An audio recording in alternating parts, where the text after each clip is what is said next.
এই চারটি কারণে বিশ্বনবী নবী সরকার নবী মুহাম্মদুর রাসূলুল্লাহ সাল্লাল্লাহু আলাইহি ওয়াসাল্লামকে আল্লাহ তাআলা আরব মরুভূমিতে প্রেরণ করেছেন।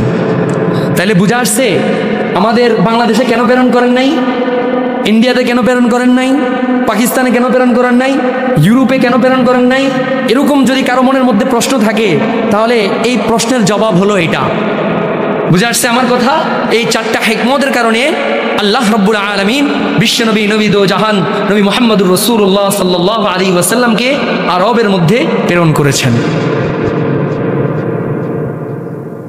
এবার নবী মুহাম্মদুর রাসূলুল্লাহ সাল্লাল্লাহু আলাইহি ওয়াসাল্লামকে এই সমস্ত দুনিয়ার ক্ষমতা, দুনিয়ার আধিপত্য, দুনিয়ার জ্ঞান বিজ্ঞান থেকে পৃথক করে তিনাকে আরবের মধ্যে এমন এক সম্প্রদায়ের মধ্যে, এমন এক বংশের মধ্যে প্রেরণ করেছেন যেই বংশ সবচেয়ে সম্মানিত বংশ ছিল এবং সম্ভ্রান্ত বংশ ছিল।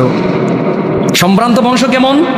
যেই বংশের মধ্যে কখনো কালিমা লেপন হয় নাই, যে বংশের মধ্যে কখনো কোনো মানুষ অন্যায় অপরাধের মধ্যে লিপ্ত থাকে নাই, এমন এক বংশের মধ্যে প্রেরণ করেছেন। সেটা হলো বনু হাশিম থেকে, বনু কুরাইশ থেকে হযরত ইসমাঈল আলাইহিস সালাতু ওয়াস সালাম, হযরত ইসমাঈল আলাইহিস সালাতু ওয়াস সালাম থেকে ইব্রাহিম আলাইহিস সালাতু ওয়াস সালাম থেকে শুরু করে হযরত আদম আলাইহিস সালাতু ওয়াস সালাম পর্যন্ত রাসূলুল্লাহ সাল্লাল্লাহু আলাইহি ওয়াসাল্লামের পবিত্র বংশ পৌঁছে গিয়েছে। সুবহানাল্লাহ। এজন্যই আল্লাহ রাসূল সাল্লাল্লাহু আলাইহি ওয়াসাল্লাম মুসলিম শরীফের হাদিসে আসছে 2276 নম্বর হাদিসে আল্লাহ রাসূল সাল্লাল্লাহু আলাইহি ওয়াসাল্লাম বলেন যে আল্লাহ তাআলা হযরত ইসমাঈল আলাইহিস সালাতু ওয়াস সালামের গোত্র থেকে পছন্দ করেছেন কিনানাকে, কিনানা থেকে পছন্দ করেছেন কুরাইশকে, কুরাইশ থেকে পছন্দ করেছেন হাশিমকে, আর বনু হাশিম গোত্র থেকে পছন্দ করেছেন আমার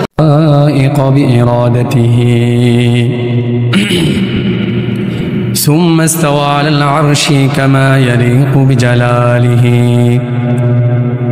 ونشهد أن لا إله إلا الله وحده لا شريك له ونشهد أن سيدنا وسندنا وحبيبنا وطبيبنا وطبيب قلوبنا ومولانا محمد الذي أرسله الله تعالى بالحق بشيرا ونذيرا وداعيا إلى الله بإذنه وسراجا وقمرا منيرا أما بعد فأعوذ بالله من الشيطان الرجيم بسم الله الرحمن الرحيم وما أرسلناك إلا رحمة للعالمين وقال النبي صلى الله عليه وسلم إن الله اصطفى كنانة من ولد إسماعيل واصطفى قريشا من كنانة واصطفى بني هاشم من قريش واصطفاني من بني هاشم أو كما قال عليه الصلاة والسلام إن الله وملائكته يصلون على النبي يا أيها الذين آمنوا صلوا عليه وسلموا تسليما اللهم صل على محمد وعلى آل محمد كما صليت على إبراهيم وعلى آل إبراهيم إنك حميد مجيد اللهم بارك على محمد وعلى آل محمد كما باركت على إبراهيم وعلى آل إبراهيم إنك حميد مجيد سبحانك لا علم لنا إلا ما علمتنا إنك أنت العليم الحكيم رب اشرح لي صدري ويسر لي أمري واحلل عقدة من لساني يفقه قولي الحمد لله উপস্থিত মুআজ্জিজ মুহতারাম মুসল্লিয়ান ইকরাম, সর্বপ্রথম সেই মহান রব্বুল আলামিনের দরবারে শুকরিয়া আদায় করি যে আল্লাহ রব্বুল আলামিন আজকে আমাদেরকে জুমার দিনে মসজিদে আগে আগে আসার তৌফিক দান করেছেন, এজন্য শুকরিয়া আদায় করি আলহামদুলিল্লাহ। মুহতারাম হাজিরিন, আমাদের আলোচনা চলতেছিল রবিউল আউয়াল মাসের সিরাত সম্পর্কে। তো গত সপ্তাহে আমি আপনাদের সামনে সিরাত অধ্যয়নের, সিরাত পাঠ করা, সিরাত জানার প্রয়োজনীয়তা এবং গুরুত্ব সম্পর্কে আলোচনা করেছি। এই সপ্তাহ থেকে ইনশাআল্লাহ ধারাবাহিকভাবে আমাদের সিরাত রাসূলুল্লাহ সাল্লাল্লাহু আলাইহি ওয়াসাল্লামের জীবনী সম্পর্কে ইনশাআল্লাহ আমরা জানব। তো শুরুতেই আমরা রাসূলুল্লাহ সাল্লাল্লাহু আলাইহি ওয়াসাল্লামের যে স্থানের তিনার আগমন ঘটেছে সেই স্থান সম্পর্কে আমরা জানব। তারপর ইনশাআল্লাহ আমরা জানব রাসূলুল্লাহ সাল্লাল্লাহু আলাইহি ওয়াসাল্লামের বংশ সম্পর্কে জানব। তারপর ইনশাআল্লাহ রাসূলুল্লাহ সাল্লাল্লাহু আলাইহি ওয়াসাল্লামের ওয়ালাদাত তথা জন্ম সম্পর্কে আমরা জানব ধারাবাহিকভাবে ইনশাআল্লাহ। তো সর্বপ্রথম কথা হলো বিশ্বনবী, নবী দু জাহান নবী মুহাম্মদুর রাসূলুল্লাহ সাল্লাল্লাহু আলাইহি ওয়াসাল্লামের আগমন ঘটেছে মক্কা মুকাররমায়, জাজিরাতুল আরব। পৃথিবীর মধ্যে যখন অন্ধকার ছড়িয়ে গিয়েছে, গুমরাহি ছড়িয়ে গিয়েছে, তখন পৃথিবীর মধ্যে আলোর সঞ্চার যার মাধ্যমে ছড়িয়ে পড়েছে তিনি হলেন নবী দু জাহান নবী মুহাম্মদুর রাসূলুল্লাহ সাল্লাল্লাহু আলাইহি ওয়াসাল্লাম, যার বর্ণনা, যার ভবিষ্যৎবাণী পূর্ববর্তী নবীগণ করে গিয়েছেন তাদের উম্মতদেরকে যে ভবিষ্যতে শেষ নবী আগমন করবেন, নবী মুহাম্মদুর রাসূলুল্লাহ সাল্লাল্লাহু আলাইহি ওয়াসাল্লাম সর্বশেষ আগমন ঘটবে তিনার। এটা পূর্ববর্তী কিতাবের মধ্যে বর্ণিত হয়েছে, আবার পূর্ববর্তী নবীগণও তিনাদের উম্মতদেরকে এই কথা বলে গিয়েছেন। কিন্তু তিনি কোথায় আগমন করবেন, কোন স্থানে আগমন করবেন এই সম্পর্কে কেউই জানতো না। তো তিনার আগমন ঘটেছে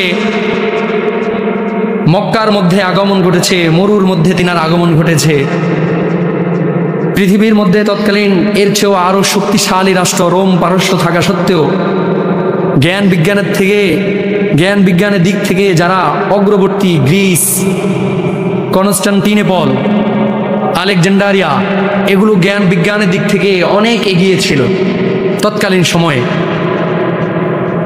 কিন্তু আল্লাহ রসুল সাল্লাল্লাহু আলাইহি ওয়াসাল্লাম সেই সকল স্থানে তাদের গোত্রের মাঝে প্রেরণ করেন নাই, বরং প্রেরণ করেছেন মক্কার মাঝে। এই মক্কার মাঝে প্রেরণ করার মাঝেও এটার হিকমত রয়েছে, অনেক হিকমত রয়েছে তিনাকে আরবের মধ্যে প্রেরণ করার। তার মধ্যে হতে প্রধান যে কারণ সেটা হলো তাদের মধ্যে অনেক ভালো গুণ ছিল। অনেক কি গুণ ছিল? ভালো গুণ ছিল। প্রশ্ন করতে পারেন, হুজুর আমরা তো জাহিলি যুগের সম্পর্কে আমরা জানি, তারা অজ্ঞতার মধ্যে ছিল, তারা কাটাকাটি, মারামারি, জুলুম, অত্যাচারের মধ্যে লিপ্ত ছিল। জাহিলি যুগের অবস্থা তো এমন ছিল, তারা অন্যায়ভাবে একে অপরের উপর জুলুম করত। তাদের পারিবারিক অবস্থা ভয়াবহ ছিল, রাষ্ট্রীয় অবস্থা ভয়াবহ ছিল, সামাজিক অবস্থা ভয়াবহ ছিল। তাদের মধ্যে কন্যা সন্তান যখন জন্মগ্রহণ করত তাদেরকে জীবিত পুঁতে ফেলা হতো, এবং তাদের মাঝে ছোট থেকে ছোট একটা বিষয়কে কেন্দ্র করে যুগের পর যুগ ধ্বংস ক্রমান্বয়ে এই যুদ্ধ বিগ্রহ লেগেই থাকতো। এই জন্যই তো সেটাকে জাহিলি যুগ বলা হয়। কিন্তু এতদূর সত্ত্বেও তাদের মাঝে কিছু ভালো গুণ ছিল। এই ভালো গুণের কারণেই আল্লাহ তাআলা আল্লাহ রসুলকে প্রেরণ করার স্থান অগ্রগণ্য দিয়েছেন আরব।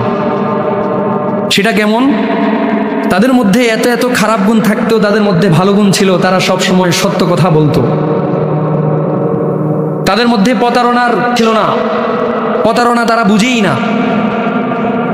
পক্ষান্তরে এর বিপরীত ইহুদিদের মধ্যে গোপনে গোপনে চুরি করে শুধুমাত্র তারা মানুষের সাথে প্রতারণা করতো, এটা তাদের মাঝে অনেক বেশি ছিল।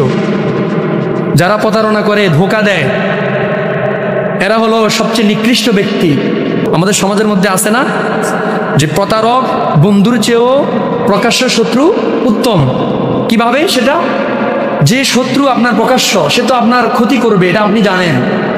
আপনি এটা থেকে বাঁচার জন্য চেষ্টা করতে পারবেন। কিন্তু যে আপনার প্রতারক বন্ধু, যে উপরে উপরে ভালো দেখায় কিন্তু ভিতরে ভিতরে আপনার ক্ষতি করার চেষ্টা করে, এর থেকে বাঁচা সহজ, এর থেকে বাঁচা কঠিন। কারণ সে তো উপরে উপরে ভালো, আপনার সাথে বন্ধুত্ব দেখায় কিন্তু ভিতরে ভিতরে আপনাকে শেষ করে দেওয়ার জন্য সে চেষ্টা করে। আমাদের সমাজে এমন লোক আছে কিনা? আছে। এই জন্য এদের থেকে, এদের ধ্বংস থেকে, এদের ক্ষতি থেকে বাঁচা আমাদের জন্য দুঃসাধ্য, কষ্ট। এই জন্য ইহুদিরা, তৎকালীন ইহুদিরা ছিল প্রতারক, গোপনে গোপনে এরা চক্রান্ত করত। আর পক্ষান্তরে মক্কার মুশরিকরা, এরা ছিল বাহ্যিকভাবে অন্যান্যের ক্ষতি করত। এই তুলনায় তারা ইহুদিদের থেকে একটু ভালো ছিল। অপরদিকে রোম এবং পারস্যের মধ্যে দীর্ঘ সময় ধরে তারা ক্ষমতায় থাকার কারণে তারা গর্বিত এবং অহংকার হয়ে পড়েছে। তাদের মাঝে অহংকার ছড়িয়ে পড়েছে। এই অহংকার, যেই ব্যক্তির মাঝে অহংকার ঢুকে যায় সেই ব্যক্তি ধ্বংস হয়ে যায়। এই জন্য রাসূলুল্লাহ সাল্লাল্লাহু আলাইহি ওয়াসাল্লামকে আল্লাহ তাআলা এমন এক সম্প্রদায়ের জন্য প্রেরণ করেছেন যারা সহজেই দাওয়াত গ্রহণ করবে। তাদের সব কিছু ঠিক আছে, শুধুমাত্র কিছু কিছু আমল, বিভ্রান্তি কাজের মধ্যে আছে। এই জন্য আরবের লোকের জন্য ছিল রাসূলুল্লাহ সাল্লাল্লাহু আলাইহি ওয়াসাল্লামকে প্রেরণ করাই উত্তম পদ্ধতি ছিল। আর ইহুদিদের মাঝে প্রেরণ করেন নাই। এরা ধোঁকা দিবে, প্রতারণা করবে। আমরা ইতিহাসের মধ্যে এটাই দেখতে পাই যে মদিনার মধ্যে তারা প্রতারণা করেছে, তারা বিভিন্নভাবে মুনাফিক সেজেছে, ইতিহাসের মধ্যে এগুলো আছে। তদ্রুপ রোম পারস্যেরা অহংকার করার কারণে, তাদের মধ্যে ক্ষমতা থাকার কারণে তারাও ধ্বংস হয়ে গিয়েছে, ইতিহাসের মধ্যে সেটাও প্রমাণিত আছে। এই জন্য আল্লাহ রাসূল সাল্লাল্লাহু আলাইহি ওয়াসাল্লামকে মক্কার মধ্যে প্রেরণ করেছেন। এই হলো এক নম্বর কারণ। মক্কার মধ্যে প্রেরণ করা দুই নম্বর হিকমত হলো যে জাজিরাতুল আরব, এটা হলো তিনটি বৃহত্তম দেশের, উপমহাদেশের কেন্দ্রস্থল। এশিয়া মহাদেশ, ইউরোপ মহাদেশ, আফ্রিকা মহাদেশ। এই তিনটা মহাদেশের কেন্দ্রস্থল হলো আরব। এই আরবের মধ্যে সমস্ত এই দেশের লোকেরা এখানে আয়সা জমা হতো। এখানের ভৌগোলিক অবস্থা খুবই ভালো ছিল। যেমন তিন দিকে ছিল সাগর, একদিকে ছিল মরুভূমি। আপনি পৃথিবীর ইতিহাসে খুঁজে পাবেন প্রত্যেকটা দেশের মধ্যে, প্রত্যেকটা অঞ্চলের মধ্যে যাদের ক্ষমতা ছিল তাদের আধিপত্য ঘটেছে। শুধুমাত্র আরবের মধ্যে কারো আধিপত্য ঘটে নাই। এই জন্য আরবরা, এরা স্বাধীনচেতা ছিল, এরা কখনো কারো গোলামি করে নাই। আবার আরবরা কারো উপর শাসকও ছিল না, তারা নিজেরাই স্বাধীনচেতা ছিল। এই জন্য অন্য কোনো দেশে আপনি ইতিহাসের মধ্যে পাবেন, আমাদের এই ভারত উপমহাদেশ যখন ছিল, এটা যখন একসাথে ছিল, এটার উপর ইংরেজরা আক্রমণ করেছে কিনা আপনারা জানেন কিনা? ইংরেজরা এই দেশকে, ভারত উপমহাদেশকে দখল করে রেখেছে, জানেন কিনা আপনারা? তারপরেই না ভারত পাকিস্তান ডিভাইডেড হয়েছে, তারপর পাকিস্তান বাংলাদেশ ডিভাইডেড হয়েছে। এটা তো পরবর্তীর ঘটনা। 47-এর আগে, 1947-এর আগে এই ভারত উপমহাদেশ একটাই ছিল। তখন ইংরেজরা এই উপমহাদেশের মধ্যে আক্রমণ করেছে, তারা দখলদারিত্ব করেছে দীর্ঘ সময়, 200 বছর ধরে। এইরকমভাবে প্রত্যেকটা দেশের মধ্যে এইভাবে অন্যদের প্রভাব বিস্তার করেছে, আধিপত্য ঘটেছে, শুধুমাত্র মক্কা মুকাররমা ছাড়া, আরব ছাড়া। কারণ এখানে আধিপত্য ঘটানোর কোনো সুযোগ ছিল না। যখন সৈন্য মোতায়েন করতো, সেনা মোতায়েন করতে ভয় পেত তারা। কারণ এখানে তো যারা আরবে মরুভূমিতে বসবাস করতো, তারাই আরবের অবস্থা সম্পর্কে ভালো জানতো। কোন দিক থেকে কিভাবে করলে কিভাবে শত্রুকে পরাস্ত করা যায়, এই সম্পর্কে শুধুমাত্র আরবরাই ভালো জানতো। এই জন্য সেখানে আরবরা কখনো কারো দাস ছিল না, কারো বন্দিশালায় ছিল না, আবার কারো উপর শাসনও তেনারা করেন নাই। তাহলে ভৌগোলিক অবস্থার দিক থেকে আরবকে নির্বাচন করার ক্ষেত্রে অগ্রগণ্য ছিল। 3 নম্বর কারণ, যে তৎকালীন রোম পারস্যেরা সবচেয়ে শক্তিশালী ছিল। যে আল্লাহ তাআলা বিশ্বনবী, নবী সরকার নবী মুহাম্মদুর রাসূলুল্লাহ সাল্লাল্লাহু আলাইহি ওয়াসাল্লামকে প্রেরণ করবেন, এমন জায়গার মধ্যে প্রেরণ করবেন, তিনি দেখিয়ে দিবেন যে আমার শক্তির মাধ্যমেই এই ইসলাম প্রচার প্রসারিত হয়েছে। কোনো দুনিয়ার কোনো শক্তির কারণে প্রচার প্রসারিত হয় নাই। যদি আল্লাহ রসুল সাল্লাল্লাহু আলাইহি ওয়াসাল্লামকে রোম এবং পারস্যের মধ্যে প্রেরণ করত, তাহলে এবার লোকেরা বলতো যে রাসূলুল্লাহ সাল্লাল্লাহু আলাইহি ওয়াসাল্লাম পারস্যের শক্তির কারণে, রোমের শক্তির কারণে ইসলামের প্রচার প্রসার করেছে। নাউজুবিল্লাহ। এই জন্য আল্লাহ তাআলা বুঝিয়ে দিয়েছেন যে ইসলাম প্রচার প্রসার করার জন্য কোনো দুনিয়ার কোনো শক্তির কোনো প্রয়োজন হয় নাই, শক্তির প্রয়োগে ইসলাম প্রচারিত হয় নাই, বরং বিশ্ব নবী নবী সরকার নবী মুহাম্মদুর রাসূলুল্লাহ সাল্লাল্লাহু আলাইহি ওয়াসাল্লামের নাম কিয়ামত পর্যন্ত বুলন্দ করার জন্য কোনো শক্তি ছাড়াই ইসলামের প্রচার প্রসার ঘটিয়েছেন একবারে দুর্বলদের মাঝে, মক্কার দুর্বল আরব মরুবাসীদের মাঝে। 4 নম্বর কারণ হলো আরব ভূমিতে রাসূলুল্লাহ সাল্লাল্লাহু আলাইহি ওয়াসাল্লামের প্রেরণ করার 4 নম্বর কারণ হলো তৎকালীন জ্ঞান বিজ্ঞানের দিক থেকে এগিয়ে ছিল গ্রিস, কনস্টান্টিনোপল, আলেকজান্ডারিয়া, এগুলো জ্ঞান বিজ্ঞানের দিক থেকে অনেক এগিয়ে ছিল। আল্লাহ রসুলকে আল্লাহ তাআলা ইচ্ছা করলে তাদের মধ্য থেকে প্রেরণ করতে পারতেন, কিন্তু তাদের মধ্য থেকে প্রেরণ করেন নাই। এই কারণে যদি তাদের মধ্য থেকে প্রেরণ করা হতো, এবার তারা বলতো যে এই ব্যক্তি মুহাম্মদ পূর্ববর্তী জ্ঞান বিজ্ঞান থেকে নতুন করে নতুন ধর্ম আবিষ্কার করে তারপর আমাদের মাঝে প্রচার প্রসারিত করতেছে, নাউজুবিল্লাহ। এজন্য আল্লাহ রসুলকে গ্রিস, কনস্টান্টিনোপল, আলেকজান্ডারিয়া কোনো জ্ঞান বিজ্ঞানের মধ্য থেকেও আল্লাহ রসুলকে প্রেরণ করেন নাই। যারা মূর্খ জাতি ছিল জাহিলিয়াতের যুগের মধ্যে আল্লাহ তাআলা রসুলকে প্রেরণ করেছেন যে দেখো আমি ইসলামকে এমনভাবে প্রচার প্রসারিত করেছি যে এটা পৃথিবীর অন্য কোনো বিদ্যার উপর এটার ভিত্তি নয়, বরং ইসলামকে প্রচার প্রসারিত হয়েছে স্বয়ং আল্লাহ তাআলার পক্ষ থেকে। সুবহানাল্লাহ। এই 4টি কারণে বিশ্বনবী নবী সরকার নবী মুহাম্মদুর রাসূলুল্লাহ সাল্লাল্লাহু আলাইহি ওয়াসাল্লামকে আল্লাহ তাআলা আরব মরুভূমিতে প্রেরণ করেছেন। তাহলে বুঝা আসছে আমাদের বাংলাদেশে কেন প্রেরণ করেন নাই, ইন্ডিয়াতে কেন প্রেরণ করেন নাই, পাকিস্তানে কেন প্রেরণ করেন নাই, ইউরোপে কেন প্রেরণ করেন নাই। এরকম যদি কারো মনের মধ্যে প্রশ্ন থাকে তাহলে এই প্রশ্নের জবাব হলো এটা। বুঝা আসছে আমার কথা? এই 4টা হিকমতের কারণে আল্লাহ রাব্বুল আলামিন বিশ্বনবী নবী দো জাহান নবী মুহাম্মদুর রাসূলুল্লাহ সাল্লাল্লাহু আলাইহি ওয়াসাল্লামকে আরবের মধ্যে প্রেরণ করেছেন।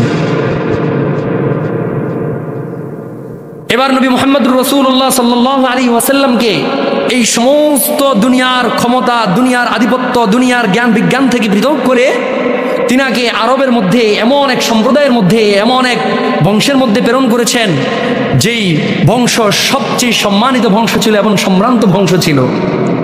সম্ভ্রান্ত বংশ কেমন? যেই বংশের মধ্যে কখনো কালিমা লেপন হয় নাই, যে বংশের মধ্যে কখনো কোনো মানুষ অন্যায় অপরাধের মধ্যে লিপ্ত থাকে নাই, এমন এক বংশের মধ্যে প্রেরণ করেছেন। সেটা হলো বনু হাশেম থেকে, বনু কুরাইশ থেকে হযরতে ইসমাইল আলাইহিস সালাতু ওয়াস সালাম, হযরতে ইসমাইল আলাইহিস সালাতু ওয়াস সালাম থেকে ইব্রাহিম আলাইহিস সালাতু ওয়াস সালাম থেকে শুরু করে হযরতে আদম আলাইহিস সালাতু ওয়াস সালাম পর্যন্ত রাসূলুল্লাহ সাল্লাল্লাহু আলাইহি ওয়াসাল্লামের পবিত্র বংশ পৌঁছে গিয়েছে। সুবহানাল্লাহ। এজন্যই আল্লাহ রাসূল সাল্লাল্লাহু আলাইহি ওয়াসাল্লাম মুসলিম শরীফের হাদিসে আসছে 2276 নম্বর হাদিসে আল্লাহ রাসূল সাল্লাল্লাহু আলাইহি ওয়াসাল্লাম বলেন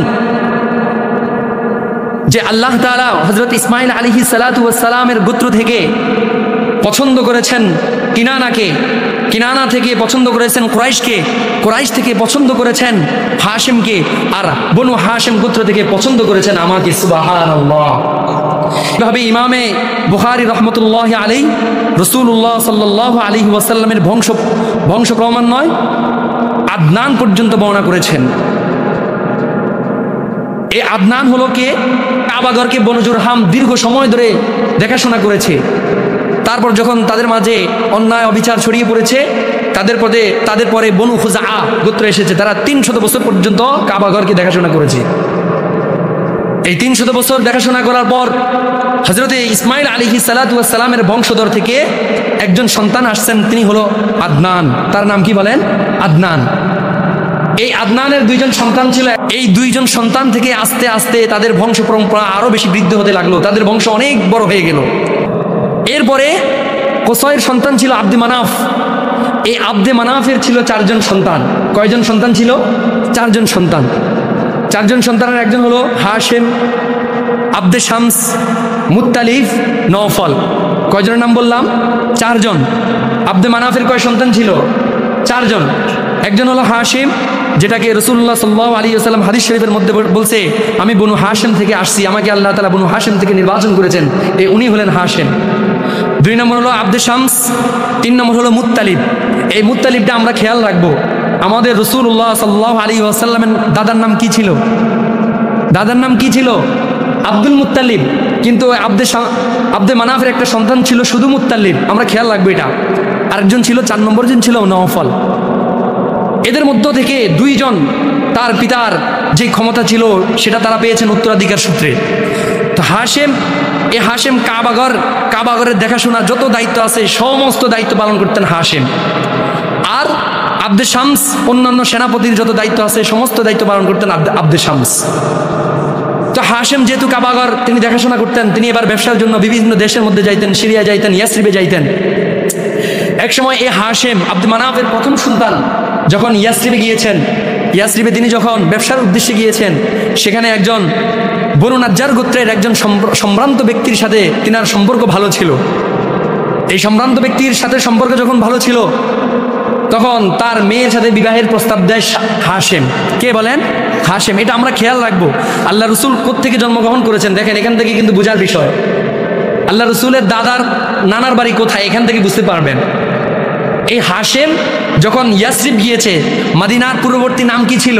ইয়াসরিব। মদিনার পূর্ববর্তী নাম কি ছিল? ইয়াসরিব।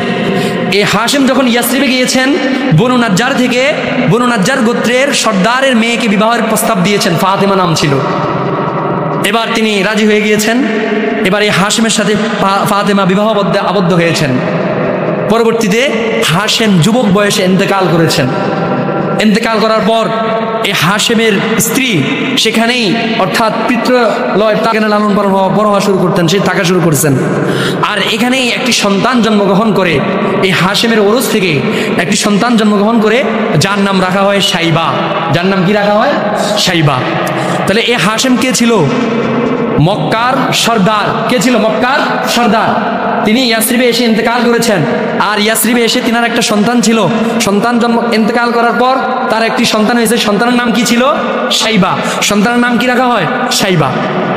দীর্ঘদিন অতিবাহিত হওয়ার পর যখন আবার মক্কা থেকে একটা কাফেলা ইয়াসরিবের মধ্যে, শামের মধ্যে যখন ব্যবসার উদ্দেশ্যে রওনা দিলেন, তখন তিনারা জানতে পারলেন তাদের সেই গোত্রের সর্দার, মক্কার সর্দার হাশেমের একটি সন্তান, তার ওর জাত এখানে রয়ে গিয়েছে ইয়াসরিবের মধ্যে।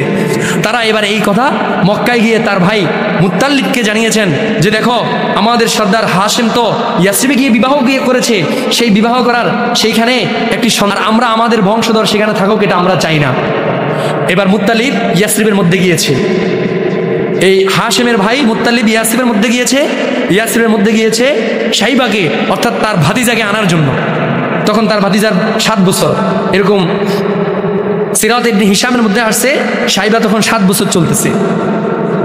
যখন মুত্তালিব তার ভাতিজাকে সামনে বসিয়ে, ঘোড়ার সামনে বসিয়ে বা ওটের সামনে বসিয়ে যখন আসতেছিলেন মক্কায়, এই মক্কায় আসার পথে এবার মক্কার লোকেরা যখন তাকে দেখতেছে, এবার বলতেছে যে মুত্তালিব বাজার থেকে একটা গোলাম সংগ্রহ করে আনছে। গোলামের আরবি শব্দ কি?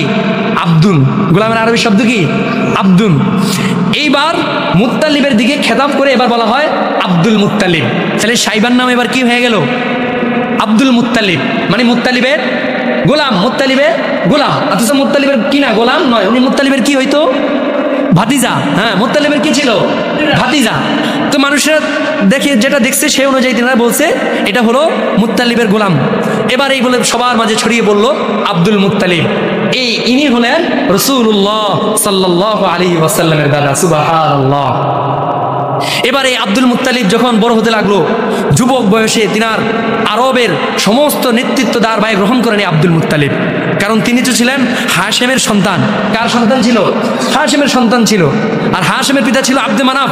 আব্দে মানাফও তখন কাবাগরের নেতা ছিল।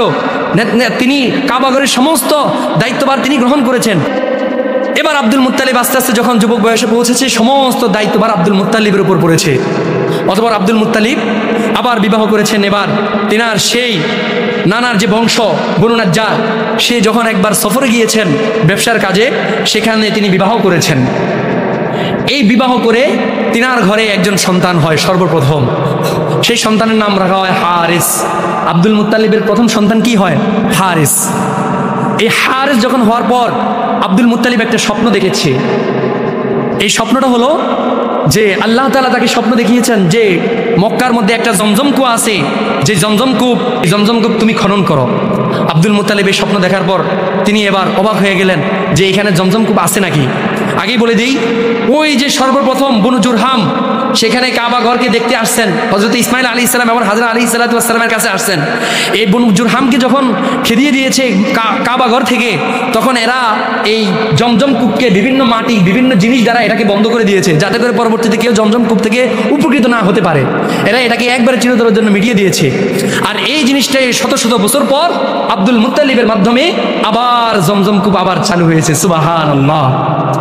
এবার যখন জমজম কূপ আব্দুল মুত্তালিব যখন এটাকে চালু করে দিয়েছেন হারেসকে নিয়ে, তখন এবার মক্কার অন্যান্য যত লোক সকল আছে, এবার এরা বলল যে জমজমের কূপের মালিক আমরা বিভিন্ন মানুষ বিভিন্নভাবে জমজম কূপের মালিকানা দাবি শুরু করলো। আব্দুল মুত্তালিব এবার নিয়ত করে, আর ছোট সন্তানকে আমাদের সমাজের মধ্যে সবচেয়ে বেশি ভালোবাসে কিনা বলেন? আব্দুল মুত্তালিবের সবচেয়ে বেশি মহব্বত করতেন আব্দুল্লাহকে। এবার এই আব্দুল্লাহকে যতবার এবার লটারি হইতেছে যে 10টা সন্তান থেকে কাকে কোরবানি করবে, যতবার লটারি করতেছে ততবার আব্দুল্লাহর নাম আসতেছে, যতবার লটারি করতেছে ততবার আব্দুল্লাহর নাম আসতেছে। ঘটনা কি? এবার তো কোরবানি করতে হবে। এই কোরবানি করার জন্য এবার যখন তিনি প্রস্তুত হচ্ছেন, এবার মক্কার অন্যান্য যারা আছে তারা বলতেছে, আপনি কি কাজ করতেছেন আব্দুল মুত্তালিব? আপনি হলেন কাবাগরের সর্দার, আরবের সর্দার। আপনি যদি এই নিয়ম যদি জারি করে দেন, পরবর্তীতে যারা আসবে তারাও তাদের সন্তানকে জবাই করা শুরু করবে, সুতরাং আপনি এই কাজ করবেন না। এবার তিনি এক জ্যোতিষীর কাছে গিয়ে তারপর তিনি সেখান থেকে আসলেন যে আপনি আব্দুল্লাহর পরিবর্তে 100টি ওট কোরবানি করে দেন। সুবহানাল্লাহ। এবার দেখেন এই ঘটনাটি কার সাথে মিলে যায়? হযরতে ইব্রাহিম আলাইহিস সালাতু ওয়াস সালামের সন্তান ইসমাইল আলাইহিস সালাতু ওয়াস সালামের সাথে। হযরত ইব্রাহিম আলাইহিস সালাতু ওয়াস সালাম যখন ইসমাইল আলাইহিস সালাতু ওয়াস সালামকে কোরবানি করার জন্য স্বপ্ন দেখতেছেন, তখন বারবার তিনি কোরবানি করতেছেন, 100 ওট কোরবানি করতেছেন, 1000 ওট কোরবানি করতেছেন, কোনো কাজ হয় নাই। যখন হযরতে ইসমাইল আলাইহিস সালাতু ওয়াস সালামকে যখন কোরবানি করতে শুরু করলেন, তখন আসমান থেকে দুম্বা চলে আসলো।